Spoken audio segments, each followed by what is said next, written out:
Salut à tous et bienvenue sur le Tisma Show. Aujourd'hui, on se retrouve à Tahiti dans une ambiance tropicale cette fois pour discuter des news, etc. dans la joie et la bonne humeur. Alors, comme vous le savez, j'ai changé de Mac à Los Angeles. J'ai changé pour le Mac M2.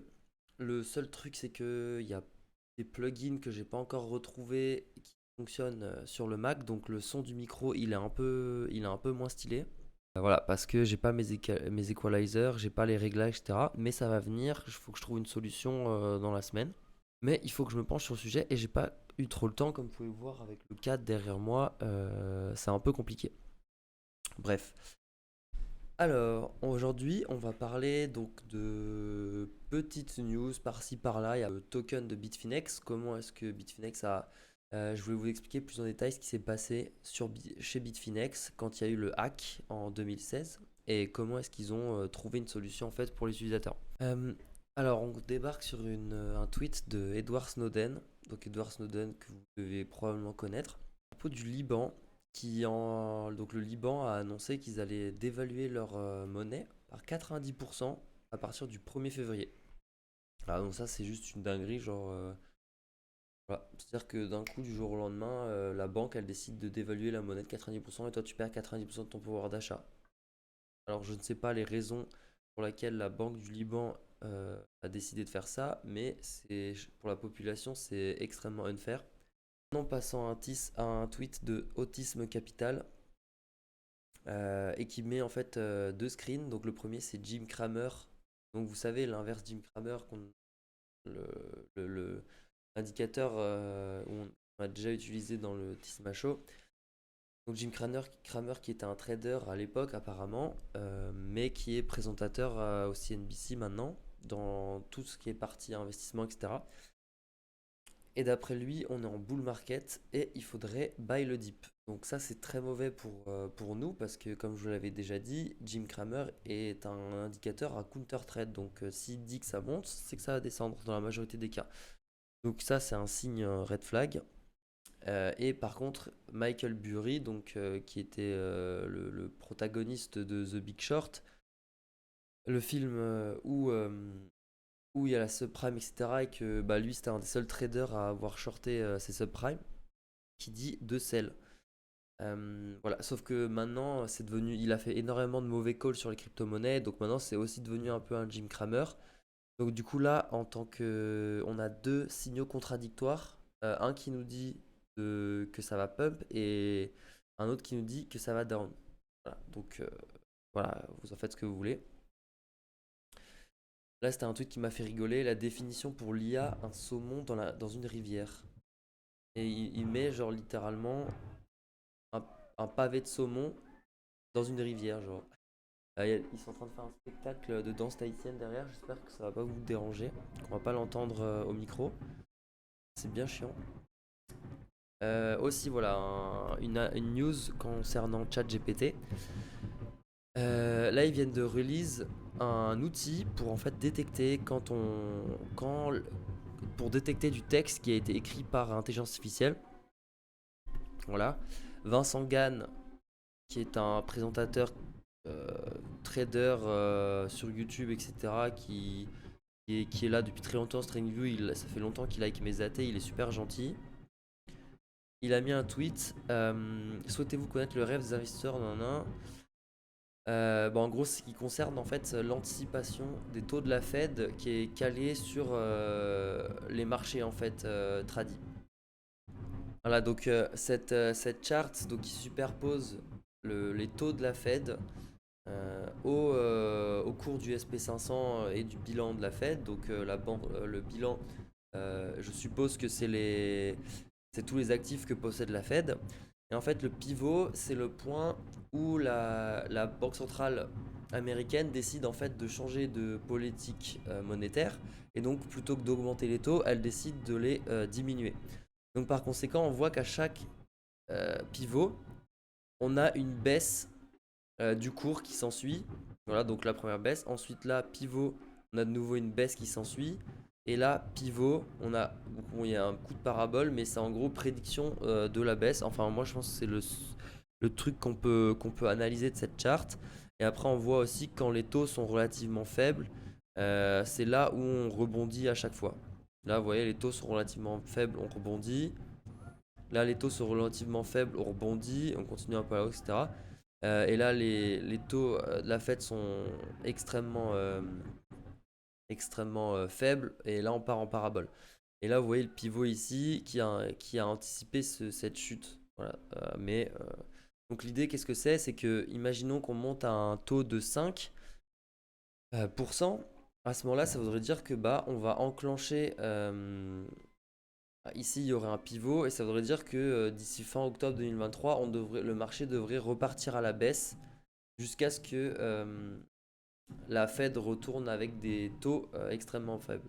Bon, ça c'est encore à prendre avec des pincettes évidemment, mais ça peut nous donner une idée et ça concorderait bien avec la reprise des cryptos en 2023. Un tweet maintenant très intéressant et plus technique de Mark Zeller. Donc Mark Zeller qui est un cofondateur de Aave, si je ne me méprends pas. Donc qui est français d'ailleurs, français ou suisse, en tout cas il parle français. Il met en avant Rabbi.io qui est un wallet à la MetaMask. Et en fait, ce wallet, donc Rabbi, ils ont une interface qui est beaucoup plus optimale et qui vous permettrait de faire de fausses manips lors de vos signatures, etc. Parce qu'en fait, ce wallet, il va vous indiquer ce que vous signez, il va vous traduire ce que vous signez, contrairement où, par exemple, là, on prend OpenSea. Ici, ils vont nous faire le message, l'offreur, etc. Mais c'est extrêmement mal fait. Si vous avez déjà fait signer une transaction sur OpenSea, par exemple, avec MetaMask, vous savez de quoi je parle. Donc c'est très compliqué. Là, vous voyez pas ce que vous vendez, etc. Enfin, ce que vous faites, tout simplement. Alors que sur Rabbi, vous voyez très bien ce que vous faites et Rabbi est open source. Moi, je voulais justement le télécharger ou faire un tuto, mais j'utilise Firefox. Il est disponible malheureusement que sur Chrome et sur Brave. Donc pour le moment, je passe mon tour, mais il est en attente de développement sur Firefox. Enfin, il est en développement, pardon, pas en attente, en développement sur Firefox. Donc je vais attendre, mais dès qu'il sort, je vais me mettre dessus. Maintenant, un tweet de DB, de Tier10K. Donc SBF qui a envoyé un mail à un témoin numéro 1. Et on le voit en fait que bah, Sam, il essaye de se reconnecter avec le témoin. Il lui explique qu'ils ont commencé leur relation sur le mauvais pied. Il aimerait beaucoup se reconnecter, etc. Et voir s'il y a moyen de faire une relation constructive entre eux et de s'utiliser en tant que ressources, etc.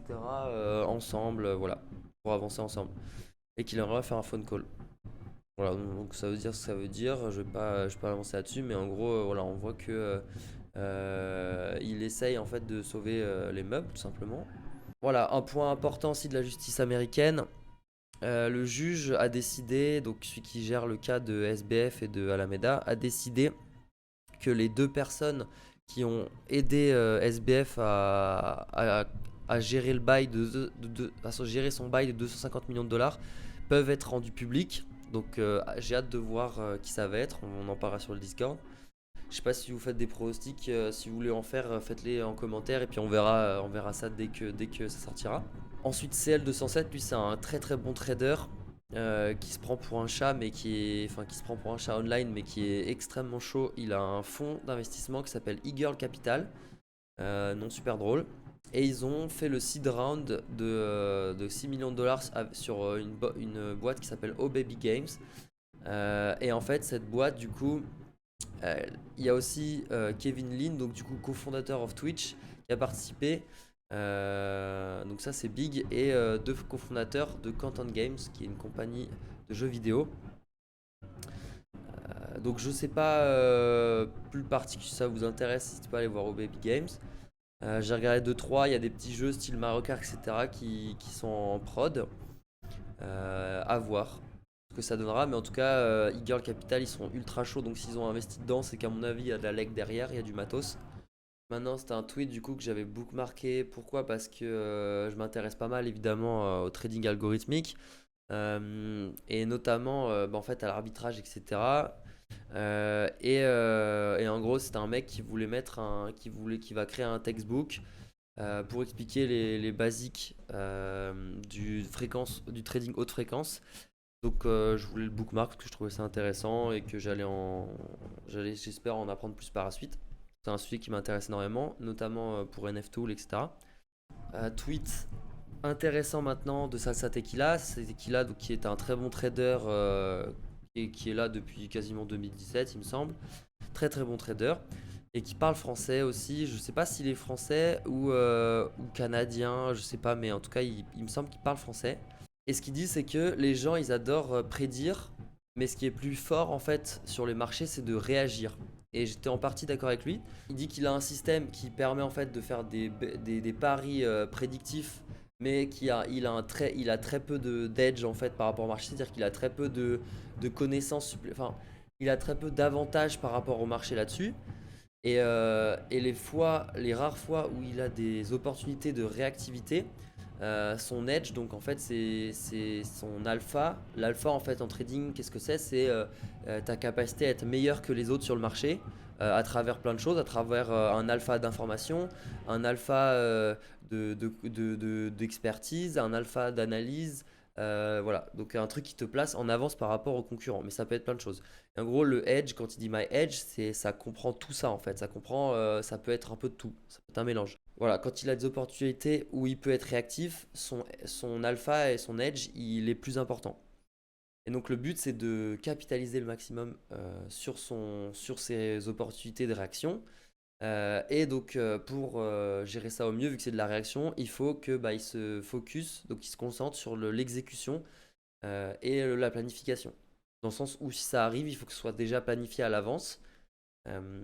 Voilà. Donc en gros, je pense qu'il entend par reactive bet, reactive opportunities et reactive bet. À mon avis, il entend le fait de, par exemple, d'un coup, il y a une grosse mèche, bah, tu rachètes la mèche. Et voilà. Et donc, et un predictive bet, c'est se dire, ok, le BTC va être à 23 000 dans 2 semaines. Voilà. Et donc, voilà, lui, il privilégie donc les réactions où il y a une grosse mèche, par exemple, il va racheter la mèche.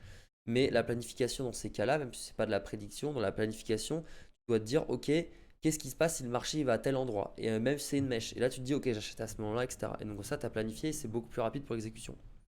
Andrew Kang.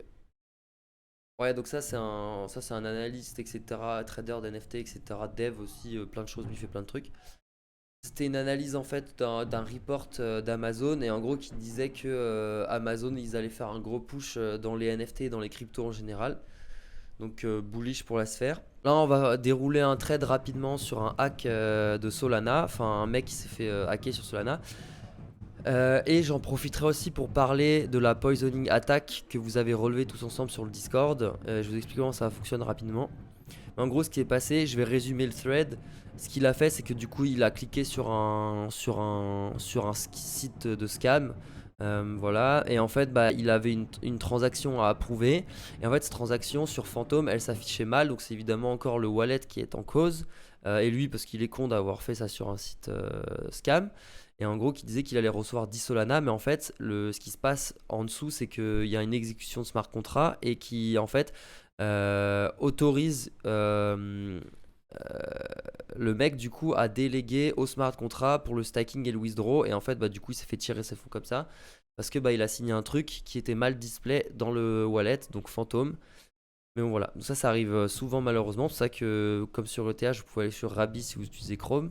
Je voulais vous toucher 2-3 mots sur la poisoning attack sur Ether en fait, que vous avez pas mal relevé, enfin sur Ether ou d'autres crypto-monnaies en soi, que vous avez relevé sur le Discord. Alors comment ça se passe? C'est-à-dire qu'une adresse poisoning attack, c'est à quelqu'un, donc un hacker, qui va vous envoyer des centaines de transactions pour un montant nul. Donc ces transactions, elles vont s'afficher sur votre portefeuille et sur les analyses on-chain, donc Etherscan, etc. En soi, vous ne risquez rien du tout. Il n'y a rien, il n'y a aucun truc à craindre, etc. En fait, ce qu'ils espèrent, c'est que lorsque vous allez sur votre wallet, ils espèrent que vous vous trompiez et que vous copiez-collez l'adresse depuis vos transferts pour un nouveau transfert. Et donc, par conséquent, en fait, plutôt que de l'envoyer à une de vos adresses, vous l'envoyez à l'adresse du hacker. Et pour ça, en fait, pour que ce soit encore plus crédible, ils génèrent automatiquement des adresses qui ont les 5 premiers chiffres et les 5 premiers chiffres lettres, 5 premiers chiffres lettres et 5 premiers chiffres lettres et 5 derniers chiffres lettres de votre adresse pour que ce soit encore plus crédible, vu que personne ne regarde sa adresse au milieu. Voilà, on est d'accord, on regarde que le début et la fin. Et donc du coup, ils espèrent baiser les gens comme ça. Donc En tout cas, tant que vous faites vos transferts en faisant extrêmement attention et en copiant-collant des adresses à vous, il n'y a aucun problème. Juste faites attention, n'allez pas dans vos anciens transferts pour copier-coller un transfert précédent. D'accord? Et donc voilà, c'est juste l'attaque. Mais en soi, il n'y a aucun risque. Voilà, donc revenons à nos moutons. Voilà, donc là maintenant, on va parler d'un tweet de harpy.io, qui est une boîte en fait un peu de 2FA de wallet. En fait, ce qui se passe, c'est que vous vous connectez à leur RPC, donc avec leur endpoint sur leur blockchain, etc. Et vous allez whitelister des adresses et des smart contracts que vous utilisez. Et à ce moment-là, en fait, si un hacker il prend possession de votre adresse, de votre portefeuille, et qui décide d'envoyer des montants vers d'autres portefeuilles qui n'ont pas été whitelistés au préalable sur Harpy, Harpy va bloquer les fonds et le hacker ne pourra pas les utiliser. Voilà. Donc je n'ai pas trop regardé comment ça marche. Je ne sais pas si c'est centralisé ou décentralisé. À première vue, j'imagine que c'est centralisé. Mais je pourrais me tromper. Donc à voir comment ça marche en détail. Mais en tout cas, c'est relativement prometteur. J'avais lu pas mal de bonnes choses à son sujet. Donc si ça vous intéresse de creuser, bah, allez-y. Puis n'hésitez pas à me dire ce que vous avez trouvé sur le Discord. Et voilà. Donc ça va être tout pour les news Twitter. Petites choses que je voulais rajouter en fait qui ne sont pas signées. Donc ces deux choses, c'est le hack de Bitfinex et comment est-ce que le token BFX qui a été créé au moment du hack a permis de rembourser les utilisateurs rapidement par rapport à une banqueroute classique. Donc en fait, il faut savoir que donc Bitfinex, ils ont été victimes d'un hack de 120 000 bitcoins d'une valeur de 72 millions de dollars le 2 août 2016. D'accord? Donc ce qui est énorme, ce qui a à l'époque était environ 0,75% du supply de Bitcoin qui a été hacké. Et Bitfinex a décidé par conséquent de faire une social loss, on appelle ça, c'est-à-dire qu'ils vont redistribuer les losses, les pertes, à travers tous les portefeuilles de tous les clients de Bitfinex. Comme ça, il n'y en a pas un qui se retrouve avec plus de portefeuille et un autre qui a qui a rien perdu. Donc voilà, donc ils ont tout réparti et qui équivalait à une perte de 36% par utilisateur de Bitfinex. Donc vous vous reconnectez après le hack et tout le monde s'était fait prendre 36% de sa balance. Voilà. Par la suite, donc Bitfinex, ils ont créé un token qui s'appelle le BFX et qui avait la particularité donc d'être tradable, mais qui pouvait être racheté par Bitfinex par la suite, automatiquement. Donc, il y avait en fait, un des principales personnes qui a créé ce token, qui s'appelle Hinks, il avait peur en fait que les clients demandent dès qu'en en fait, le seul doute qui persistait avec cette méthode, c'était que à la réouverture de Bitfinex, ils avaient peur que les gens, bah, ils décident de juste de retirer tous leurs fonds et bye bye et de se casser. Euh, et en fait, bah, de faire un, de, et en fait de faire et donc de récupérer leurs fonds et donc au début, il y avait beaucoup d'inquiétudes en fait sur le fait que les utilisateurs, une fois que la plateforme allait réouvrir après le hack, qui décident de retirer tous leurs fonds instantanément et que ils passent par la route et qui passent par la justice américaine, etc. Et donc, ce qui pousserait Bitfinex potentiellement à faire banqueroute et de s'engager dans un procès long, coûteux et très lent. Donc, dans un certain sens, le token BFX, il était basé sur le fait que les gens allaient être beaucoup plus intéressés par la récupération de leurs fonds à travers le temps que d'essayer de les récupérer d'un coup à travers un procès.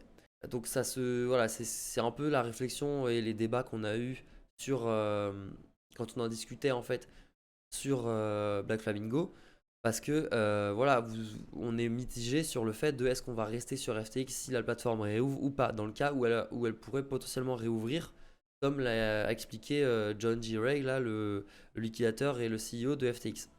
À voir. Moi, perso, si FTX réouvre, sans aucun doute, je retraiterai sur la plateforme parce que bah, la plateforme, ils se seront bien fait taper sur les doigts. Comme j'ai expliqué dans le dernier Tisma Show, pour moi, si l'attaque de requin a déjà eu lieu, statistiquement parlant, pour qu'il y ait une deuxième attaque, c'est beaucoup plus faible.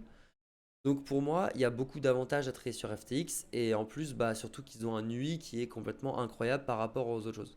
Mais ça, c'est un argument que je vais modérer par le fait en fait que je suis en train d'explorer un terminal de trading qui s'appelle T Street et qui vous permet de connecter à BitGet, à Bybit, à BitMEX, à Binance sous un seul terminal. Et donc vous avez une interface graphique pour tout ça. Et j'ai pas mal discuté de sécurité avec le CEO de T Street. Et c'est extrêmement prometteur. Donc je ferai un épisode consacré, pas un Tisma Show, mais une vidéo YouTube consacrée uniquement à T Street dans les 2 prochaines semaines. Autant que je prenne bien les trucs en main, etc. Parce que là, je suis encore en voyage, je suis encore à Tahiti, je vais aller à Los Angeles, etc. Donc, j'ai pas trop le time de faire des vidéos en plus de tourner ce complexe. Enfin, bref, ce sera fait donc d'ici 2 semaines, je pense. Mais voilà. Et donc, on va finir là-dessus. Le 3 avril, du coup, 2017, Bitfinex rachète le dernier BFX et brûle toute la supply. Et donc, tous les utilisateurs, plus ou moins un an après, ont été tous remboursés. Donc franchement, ça a marché nickel. Après, c'est une somme qui est bien inférieure à ce que FTX a pris, qui est, je rappelle, de 8 à 10 milliards de dollars. Mais à l'époque, en août 2016, le marché crypto était complètement minuscule comparé à aujourd'hui et les valeurs que produisaient les exchanges en frais, etc., en commission, ont rien à voir par rapport à ce qu'il y a aujourd'hui. Donc à voir, ça pourrait être une exploration fort probable, d'ailleurs par les liquidateurs, je pense, parce que c'est une excellente, ça pourrait être une excellente chose pour moi. Et je vais vous parler maintenant d'un dernier point de cette vidéo qui est revoke.cash, qui est un site en fait qui vous permet d'annuler, de révoquer tout simplement toutes les droits que les plateformes, les dApps ont sur vos portefeuilles. Pourquoi? Parce que, comme vous le savez, en fait, quand vous allez sur OpenSea, par exemple, sur Uniswap, vous donnez à la plateforme les droits sur vos portefeuilles, sur les collections ou les crypto-monnaies que vous voulez trader. Donc, en fait, ça veut dire que si, par exemple, la plateforme est compromise un jour, ce qui est potentiellement pas le cas parce que le code est open source, etc., et que, voilà, c'est du smart contract et tout, mais si un hacker, une fois, il trouve une douille, une combine, et qu'un jour il arrive à s'introduire dans le smart contract, etc., et qu'il arrive à exécuter du code, voilà, vos wallets, en fait, OpenSea, ils peuvent littéralement prendre des NFT de vos collections et les disposer comme ils le veulent. Et donc par conséquent, bah, vous allez vous faire tirer toutes vos wallets si vous n'avez pas révoqué les droits dessus. Et donc, d'un point de vue sécurité, il est intéressant, à mon sens, de révoquer tous les droits lorsque vous n'utilisez plus la plateforme au bout de 3 semaines, un mois. Vous savez que vous avez pu utiliser et que vous ne l'avez pas utilisé depuis donc, ce laps de temps. À ce moment-là, vous révoquez sur revoke.cash tous les droits sur vos wallets et comme ça, bah, vous êtes sûr que personne n'a le droit de bouger vos NFT ou vos cryptos. Voilà, donc c'est très facile à faire. Vous allez sur revoke.cash, vous connectez votre portefeuille et là vous cliquez sur révoquer sur toutes les dApps que vous voulez annuler, etc. Donc, ce dernier point conclut le Tisma Show d'aujourd'hui. J'espère qu'il vous a plu. On se revoit mercredi prochain pour le prochain Tisma Show et ce sera cette fois chez moi en Alsace, je pense. Voilà, on retourne à des bases et à Maurice le 23 février. Allez, à plus les gars. Ciao.